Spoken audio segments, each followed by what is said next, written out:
An excavation of the ruins, unless thorough, would not have disclosed the recess in the foundation walls connecting with my chamber.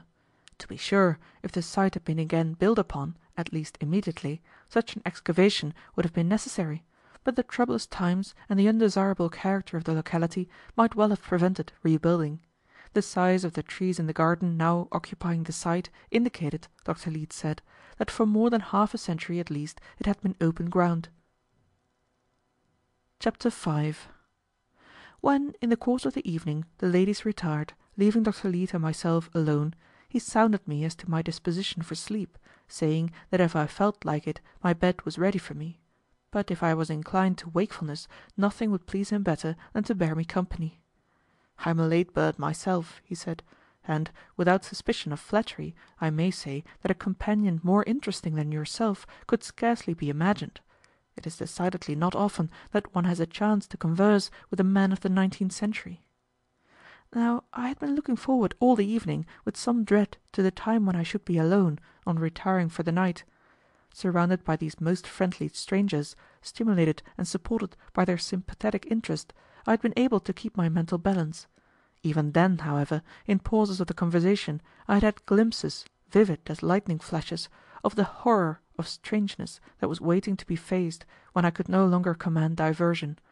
I knew I could not sleep that night, and as for lying awake and thinking, it argues no cowardice, I am sure, to confess that I was afraid of it. When, in reply to my host's question, I frankly told him this, he replied that it would be strange if I did not feel just so, but that I need have no anxiety about sleeping. Whenever I wanted to go to bed, he would give me a dose which would ensure me a sound night's sleep without fail. Next morning, no doubt, I would awake with the feeling of an old citizen. "Before I acquired that," I replied, "I must know a little more about the sort of Boston I have come back to. You told me when we were upon the housetop that though a century only had elapsed since I fell asleep, it had been marked by greater changes in the conditions of humanity than many a previous millennium. With the city before me, I could well believe that, but I am very curious to know what some of the changes have been. To make a beginning somewhere, for the subject is doubtless a large one, what solution, if any, have you found for the labor question? It was the Sphinx's riddle of the 19th century, and when I dropped out, the Sphinx was threatening to devour society, because the answer was not forthcoming. It is well worth sleeping 100 years to learn what the right answer was, if, indeed, you have found it yet." "As no such thing as the labor question is known nowadays," replied Dr. Leete, "and there is no way in which it could arise, I suppose we may claim to have solved it. Society would indeed have fully deserved being devoured if it had failed to answer a riddle so entirely simple. In fact, to speak by the book, it was not necessary for society to solve the riddle at all. It may be said to have solved itself. The solution came as the result of a process of industrial evolution which could not have terminated otherwise. All that society had to do was to recognize and cooperate with that evolution, when its tendency had become unmistakable." "I can only say," I answered, "that at the time I fell asleep no such evolution had been recognized." "It was in 1887 that you fell into this sleep, I think you said?" "Yes, May 30th, 1887." My companion regarded me musingly for some moments.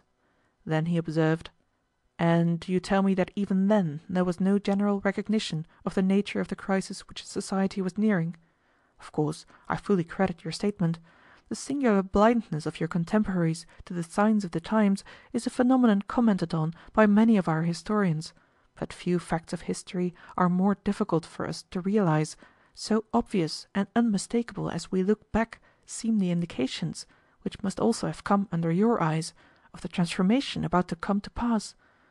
I should be interested, Mr. West, if you would give me a little more definite idea of the view which you and men of your grade of intellect took of the state and prospects of society in 1887. You must at least have realized that the widespread industrial and social troubles, and the underlying dissatisfaction of all classes with the inequalities of society, and the general misery of mankind, were portents of great changes of some sort." "We did indeed fully realize that," I replied. "We felt that society was dragging anchor and in danger of going adrift. Whither it would drift nobody could say, but all feared the rocks. Nevertheless, said Dr. Leete, the set of the current was perfectly perceptible if you had but taken pains to observe it, and it was not towards the rocks, but toward a deeper channel. We had a popular proverb, I replied, that hindsight is better than foresight, the force of which I shall now, no doubt, appreciate more fully than ever. All I can say is, that the prospect was such when I went into that long sleep, that I should not have been surprised had I looked down from your housetop to-day on a heap of charred and moss-grown ruins instead of this glorious city. Dr. Leete had listened to me with close attention and nodded thoughtfully as I finished speaking. What you have said, he observed, will be regarded as a most valuable vindication of Storiot, whose account of your era has been generally thought exaggerated in its picture of the gloom and confusion of men's minds. That a period of transition like that should be full of excitement and agitation was indeed to be looked for, but seeing how plain was the tendency of the forces in operation, it was natural to believe that hope rather than fear would have been the prevailing temper of the popular mind. You have not yet told me what was the answer to the riddle which you found, I said. I am impatient to know by what contradiction of natural sequence the peace and prosperity which you now seem to enjoy could have been the outcome of an era like my own. Excuse me, replied my host, but do you smoke? It was not till our cigars were lighted and drawing well that he resumed.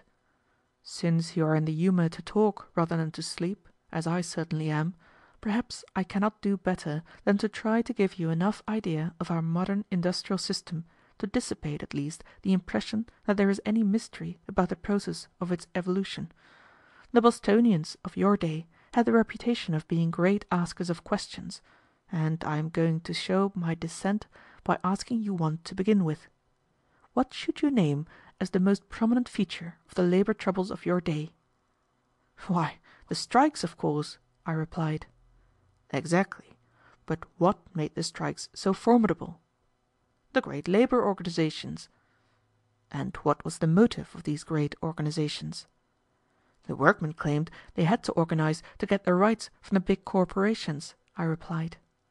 That is just it, said Dr. Leete. The organization of labor and the strikes were an effect merely of the concentration of capital in greater masses than had ever been known before. Before this concentration began, while as yet commerce and industry were conducted by innumerable petty concerns with small capital, instead of a small number of great concerns with vast capital, the individual workman was relatively important and independent in his relations to the employer. Moreover, when a little capital or a new idea was enough to start a man in business for himself, workingmen were constantly becoming employers, and there was no hard and fast line between the two classes. Labor unions were needless then, and general strikes out of the question. But when the era of small concerns with small capital was succeeded by that of the great aggregations of capital, all this was changed. The individual laborer, who had been relatively important to the small employer, was reduced to insignificance and powerlessness over against the great corporation, while at the same time the way upward to the greater employer was closed to him. Self-defense drove him to union with his fellows. The records of the period show that the outcry against the concentration of capital was furious. Men believed that it threatened society with a form of tyranny more abhorrent than it ever endured. They believed that the great corporations were preparing for them the yoke of a baser servitude than had ever been imposed on the race, servitude not to men, but to soulless machines incapable of any motive but insatiable greed. Looking back, we cannot wonder at their desperation, for certainly humanity was never confronted with a fate more sordid and hideous than would have been the era of corporate tyranny which they anticipated. Meanwhile, without being in the smallest degree checked by the clamor against it, the absorption of business by ever larger monopolies continued. In the United States there was not, after the beginning of the last quarter of the century, any opportunity whatever for individual enterprise in any important field of industry unless backed by a great capital. During the last decade of the century, such small businesses as still remained were fast failing survivals of a past epoch, or mere parasites on the great corporations, or else existed in fields too small to attract the great capitalists. Small businesses, as far as they still remain,